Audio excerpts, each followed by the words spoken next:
here's the thing. For everybody listening, don't make the same mistake the Bengals just did in any facet of your life. People are going to get hurt. It's the hockey season. And if they want to make the deep run to the playoffs, they're going to need players. And Ben Hutton is a good defenseman that can help. I don't think they will. If they don't have Anthony Davis, I'm saying it right now. If Anthony Davis is out for the playoffs, they don't make it out of the first round. I was very tempted to just put defense. What about the Jared Cook play on the sideline? And then Mason Crosby's 55-yard field goal or something like that. That was a good one. Come on, Austin and I have been saying this ever since Joe Burrow got injured. I just do not see Harden putting in the same amount of effort into each game. And I honestly believe that's why he hasn't won a championship yet. That's a perfect name. What you said, name brand players. Like, it's not the great value Target brand toilet paper or whatever. It's the Charmin Ultra Strong. I swear we didn't script that. Fultz is injured, and he really hasn't lived up to the potential of being the number one overall pick when he was selected by the Sixers. Like you said, Ovechkin, he's getting older. He hasn't been playing as well as I imagined. He's one of the greatest goal scorers of all time, but he hasn't started off this season as hot as I would hope. How is Joe Burrow going to get the ball to them if his butt is already on the ground and he finally decides who to throw to? I don't really think the Dodgers are going to make the World Series this year. I feel like they'll make it to the NLCS. And then I want to talk about the Fernando Tatis extension, because that really surprised me. Because he's so young. You see the Chiefs beefing up their O-line, and then you have the Buccaneers beefing up their defensive line. Ingrained in the life of Tom Brady and what winning actually looks like, I think will be a very good move for Bruce Arians and this Bucs organization. Hi, I'm Jeff Allen, and you're listening to Outsiders Opinions with Kevin and Austin. What's up, y'all? Welcome to our NFL Opinions of the Week for October 24th.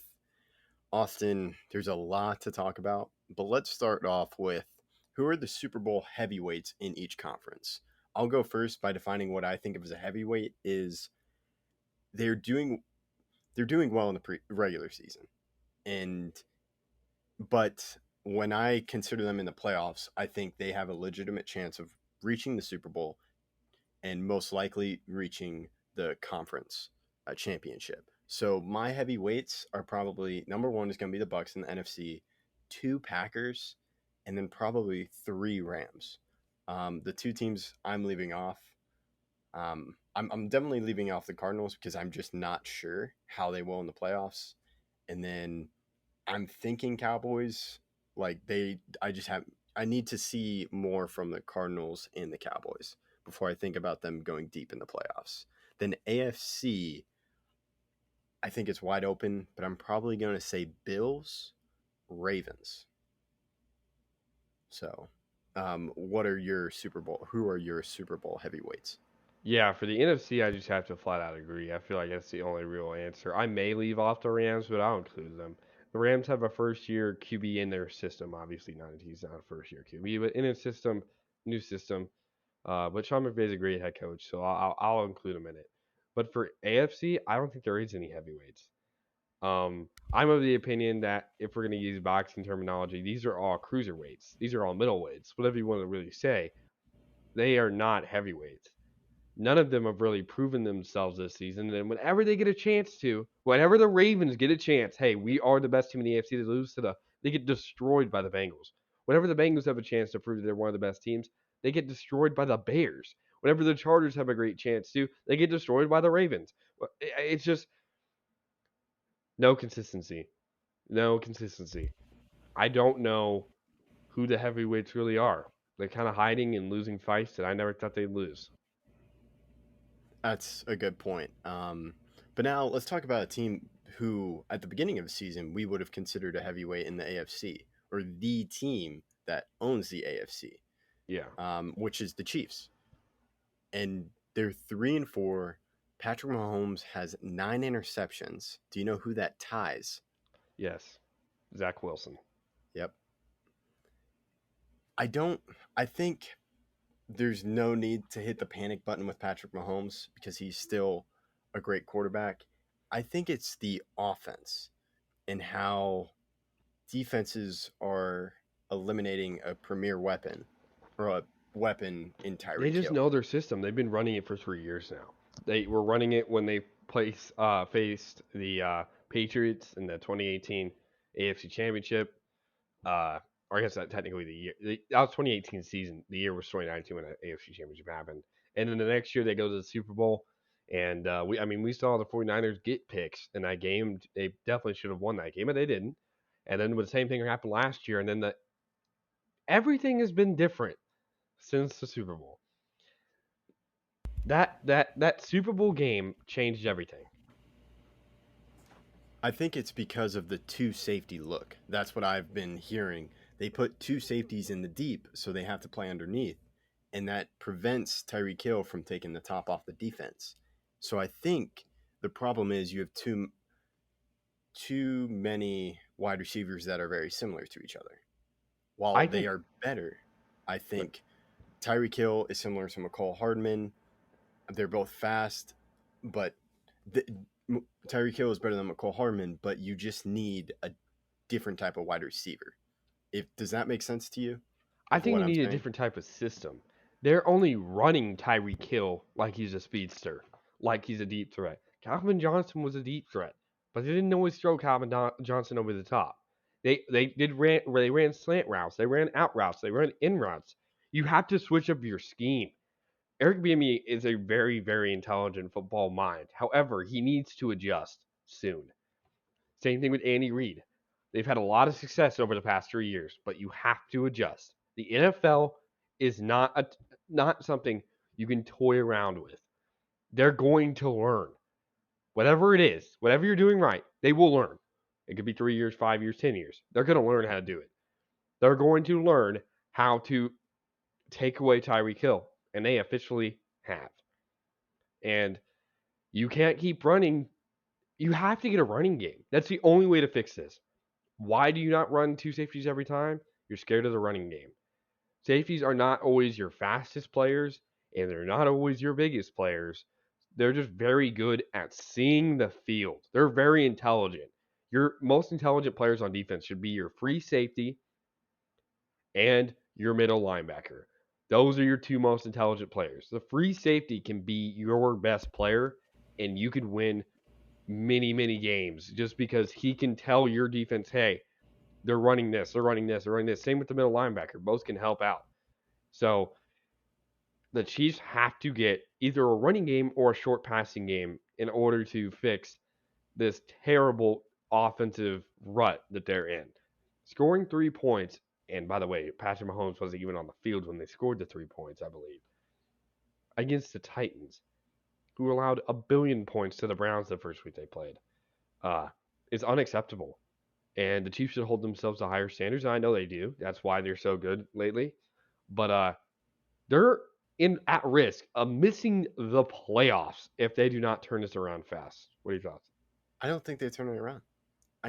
I think the light switch, like they're going to flip it on, I think that's more of a dream than a reality, in my opinion. I just don't see it happening. And even if you flip on the offensive switch, your defense is just not there. So it's worse than not there because it's an illusion. It's an illusion that it's good. It has good players on it, up huge air quotes. Has good players on it, but none of them are playing well. And the consistency week to week is good. It's just consistently bad. There are no improvements made. I just don't see them. They were getting destroyed in the first half against Washington, and then Antonio Gibson got hurt just starting running back. I think they may lose that game if Antonio Gibson doesn't get out because not only does he run the clock, but he was eating them up in the short time that he was in. So they just have not showed any desire to change. The best players ever, the best teams ever, realize when it's broken and fix it. We have seen there's no way a team could be as good as the Patriots without changing up what they're doing. Without, hey, this has not worked the first 4 weeks of the season. Let's change it up. And then they change it up and win the Super Bowl because the league hasn't adjusted yet. Then they adjust. They suck the first 4 weeks. Oh, and then they go win another Super Bowl. What are your thoughts on that? Well, I'm going to do a transition because you want to just talk about changing it on the fly. Let's go to the Super Bowl 28-3. We're going to talk about the team, the Falcons, in just a second. But what happened in that third quarter? Josh McDaniels and Tom Brady and Bill Belichick. I think more McDaniels and Brady because Belichick is more defensive minded. They switched to 12 personnel, and that's when they started. Or no, I'm thinking of Rams. Or am I thinking of the Falcons game when they just ran the ball, and then they would just use it out of that, and that's how they. You're thinking of the Rams game, but I'm still, thinking they of had the to make major changes because they weren't moving the ball against the Rams at all. within the game. Yeah, well, I mean, they did the same thing against the Falcons. They decided to start passing to Amendola and Chris Hogan and Malcolm Miller, I think was his name, number 19 for them. He's not currently in the league, but he played a big part of that game. Maybe Mitchell. Oh, yep, that's it. You don't even have to search it up. It's Malcolm Mitchell. You're right. You don't even have to search it up. It's Malcolm I'm Mitchell. searching up just to make sure. Well, you're right. I'm telling you, He's number 19. Yeah. When you said Mitchell, I'm like, yep, you're right. That's what it is. But yeah, he's not currently in the league anymore. I think he does stuff with books and stuff like that now. Yeah, he's an author. Yeah. How do I know that? The world may never know.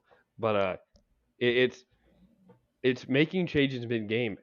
I think we first saw I'm not going to change it. I'm just going to kill myself doing it our way was the Super Bowl. They're like, we're just going to keep doing the same thing. We're just going to keep doing the same thing. And then they kept doing the same thing and got absolutely run out of the building. They refuse to change. And that's not what dynasties do. It's not what dynasties do. Well said. So now let's go to the Falcons, who are 3-3. They have the same amount of wins as the Chiefs. And a better record, technically. 3-3 is better than 3-4. Because they had a bye week earlier after the London game. However, people, including myself, view the Falcons and Chiefs differently. Because the Chiefs' Super Bowl aspirations, supposedly. Falcons rebuilding thoughts. Like, you have Kyle Pitts, you have Calvin Ridley, but you have an older quarterback in Matt Ryan. But the defense is very similar between two teams. And Kyle Pitts played very, very well this week. Very well. Yes. And Cordero Patterson, one of the best returners. I think a Hall of Famer. Best kick returner of all time, in my mind. Most touchdowns, I think, by kick returner. And he's had 6 touchdowns this season. 4 receiving, 2 rushing. And he's gotten a touchdown, I think, every week now. They're finally using him right. He hasn't been used right since he won a championship with the 2018 Patriots. But he's now being used right again. And that's a scary thing because he can fly. And he's bigger. He's not Tyreek Hill small. He's bigger. And he can run people over at times. And the Falcons changed. They made changes. You can see it because they're scoring more. Whether you want to call it fluke wins as they won at the buzzer versus the Dolphins, who've also struggled. But they're winning games. And that's all that really matters at this point in the season. Falcons also traded away Julio Jones. And another thing about the Falcons is Arthur Smith is their head coach, which is a surprising choice for me as he was the offense coordinator for the Titans. And I'm pretty sure that there have been a couple good offense coordinators that have turned into successful head coaches right off the bat. Do you know who I'm thinking of? The first one? Matt LaFleur? Yeah, Matt LaFleur. I'm pretty sure he was offense coordinator, right, for the Titans. Yeah. And then you have Arthur Smith, and he's doing well, even though it's not to the success as Matt LaFleur. As Matt LaFleur inherited a much better team. Even though they were terrible the year before he took over, they were expected to be good because of their roster. Yeah, I think wasn't Rodgers injured that season? Okay, so mostly. He came back by the end of the year, but he just couldn't salvage it. Yeah, and but I'm kind of happy with that because McCarthy took a year off, and then the Cowboys have been able to get him. And even though he there you can criticize some of his clock management. What he is doing right now with the Cowboys makes me feel better. And he is definitely a few steps higher, many steps higher than in the coaching tree than Jason Garrett. Yeah, I would still rather have Matt LaFleur than McCarthy. I feel like the right move has been made. But I understand your point. He's a much better head coach than Jason Garrett ever was for you guys. Yeah, and he's shifting the culture. Yeah, because I'm pretty sure La'el Collins is coming back from a suspension, but he will not be starting right tackle as of this moment. Terrence Steele's keeping the right tackle. I feel like that's a good consistency thing. Well, and you have to earn it. Like, prove that you're better than Yeah. Steele. It's open competition. I didn't want to talk too much about it, but it's something that Jason Garrett preached. Yes, every roster spot is open, but then he never really made we're really changes. seeing that with the running back issue right now. Tony Pollard's getting the same amount of carries, really. We both have to prove that they're running back one. Yeah, so it's an open competition, which I think you need, because the thing that separates good teams from Super Bowl teams is the depth that they have. Yeah, and how do you Because keep you're a gonna player get who's injured. how do you keep a player who's not going to play much engaged and ready for the moment? Is you make them their practices their game, and you keep them keeping the same game intensity in practice and help inspire them to get better and get better and get better. And by the end of the season, you have a very deep team that you can play almost anybody in the big moment. But A big key on depth is the Baltimore Ravens, who, as we talked about last NFL opinions last week, we talked about how they have the same amount of injuries as the 0-5 Lions. So that's just something to keep in mind of.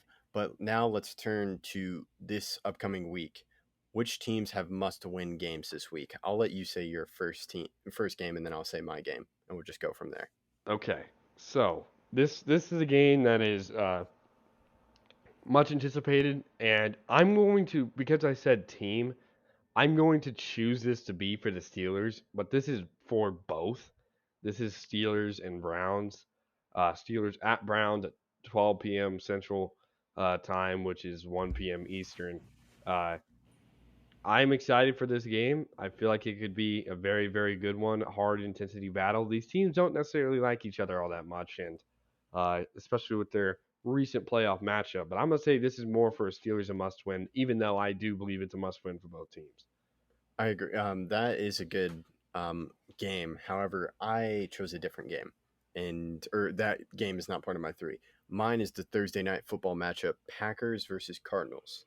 Must win for Cardinals, because, like I said, I need to see more from the Cardinals.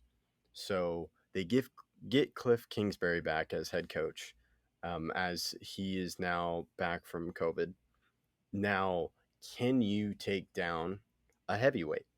The Packers, even though it's definitely heavily in their favor now Because of Devontae Adams, and Alan Lazard.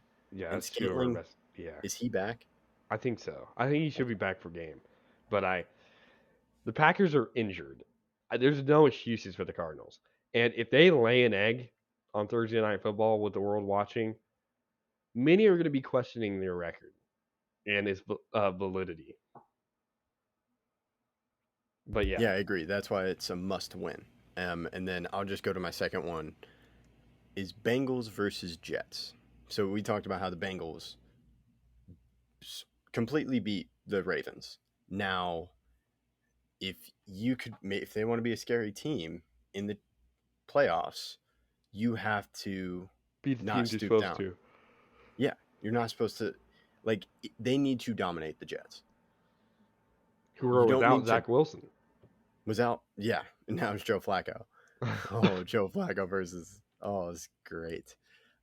So you have to beat them and beat them soundly, or then maybe you have to rethink coaching.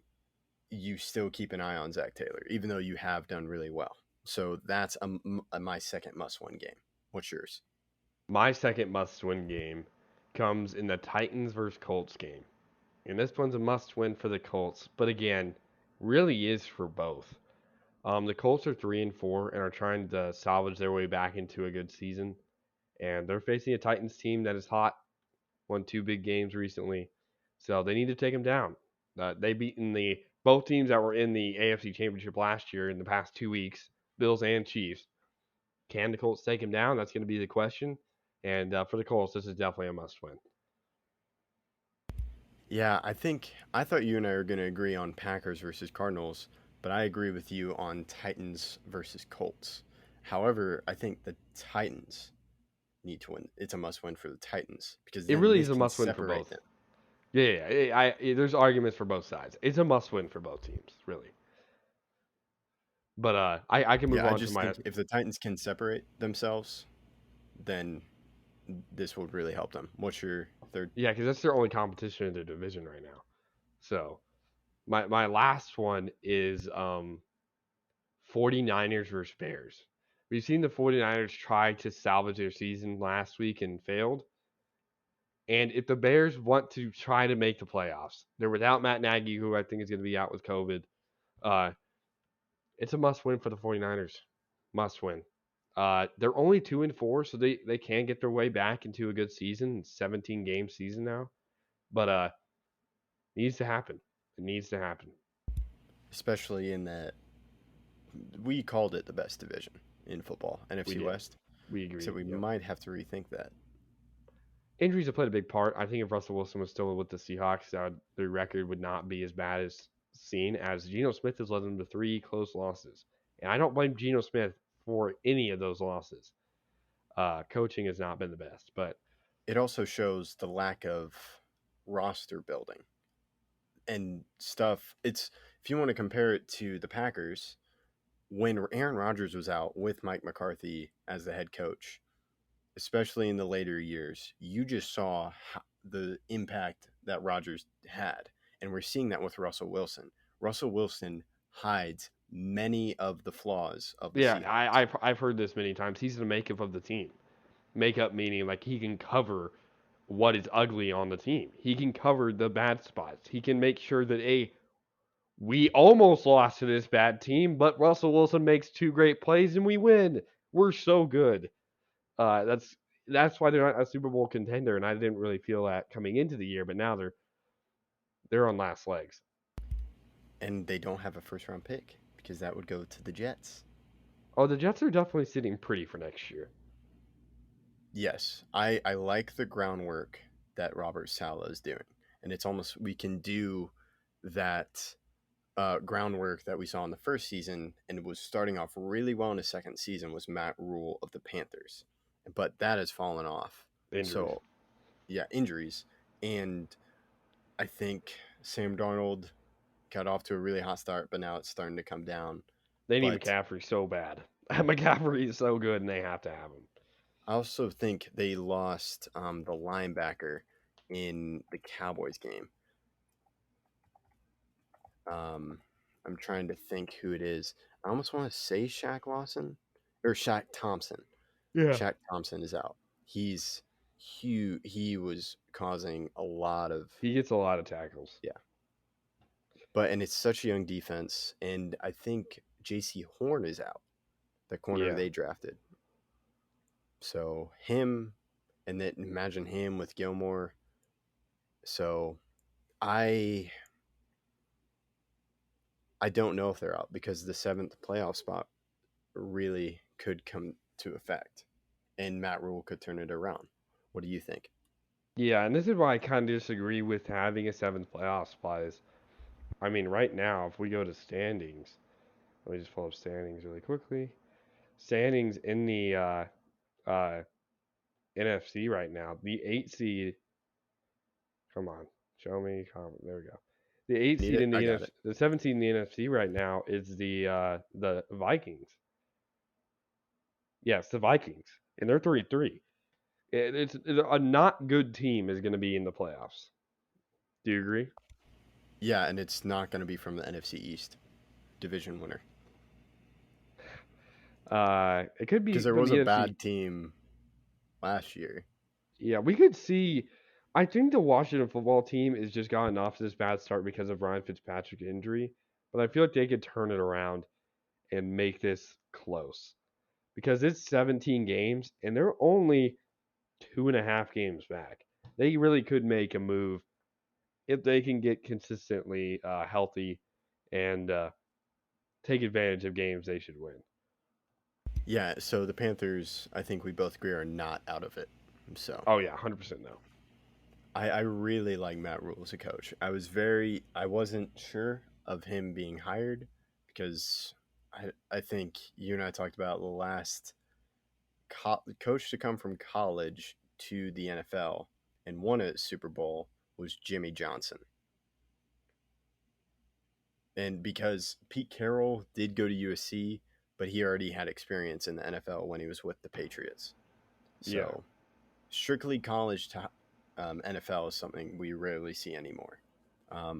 But maybe we're seeing that ground rule happening or ground being built because you have to lay the foundation, especially with a Cliff team like the Kingsbury too. Jets.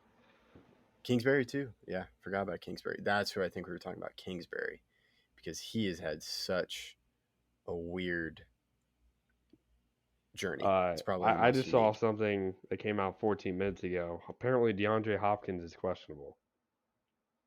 Wow.